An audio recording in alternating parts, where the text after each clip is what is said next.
Hi, I'm Laura Flanders of The Laura Flanders Show. Watch every week on Free Speech TV, Link TV, YouTube, or if you're in New York, CUNY TV. Prefer to listen? Subscribe to the free podcast at lauraflanders.com. I end every week with a commentary. I call it the F word. Here's this week's. What happened in Rio de Janeiro, Brazil, March 14th wasn't unusual. A black lesbian leftist, child of the favelas, was gunned down in public, probably by an agent of the state. Favela families die every day in Brazil, crammed together in poorly constructed homes on never-invested-in streets. From the favelas on Rio's mountainsides, you can actually see the multi-million-dollar beachfronts down below. Poverty, depression, and violence claim favela people all the time. And so, increasingly, do cops.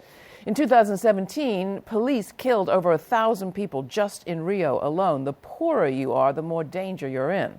In the last few years, the Brazilian establishment has been making all sorts of choices to invest in real estate, Olympics, corporate tax breaks, but not education, not healthcare, not public service. To deal with the unrest, the current government's invested in repression, costly drones, Israeli military police trainers, the military itself. Now soldiers patrol the streets. Black people are killed with impunity. Women too. LGBT people? More LGBT people are murdered per year in Brazil than any place else on this earth. So, a black lesbian killed in Rio isn't generally a headline grabber. And this one was a leftist. Just hours before her death, Marielle Franco, a city council member, was at an event about the oppression of young black women. On her way home, a car pulled up next to hers. Someone fired 9 shots into her car and drove off. Nothing was stolen. The bullets that struck Franco and her bodyguard, we now know, were Army-issued. What's unusual was that woman, a black lesbian child of the favelas.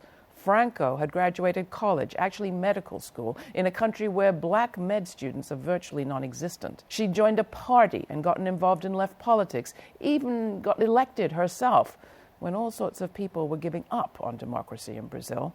Even progressive politicians had gone along with austerity, lots of them. The last popularly elected government was ousted with a lot of help from American-inspired right-wing media and politicians and judges and corporations. Marielle Franco was an exception to all that. Exceptional, from what I can tell, in just about every respect. What else is exceptional? The response to her killing. 500,000 marched in Rio the day after her assassination. Millions more have marched in Brazil and around the world since. It's hard to remember ever a time that so many have mourned and celebrated a black, lesbian, feminist, socialist politician ever, anywhere. In Paris, Madrid, New York, you name it, people have gathered in front of the embassies. I have. It's still happening. This is not usual. A black lesbian feminist who loved the wretched of the earth. As a friend of mine put it, she loved the people, and the people are loving her back. Her courage has infected ours. Long may she and we keep it up. Thanks.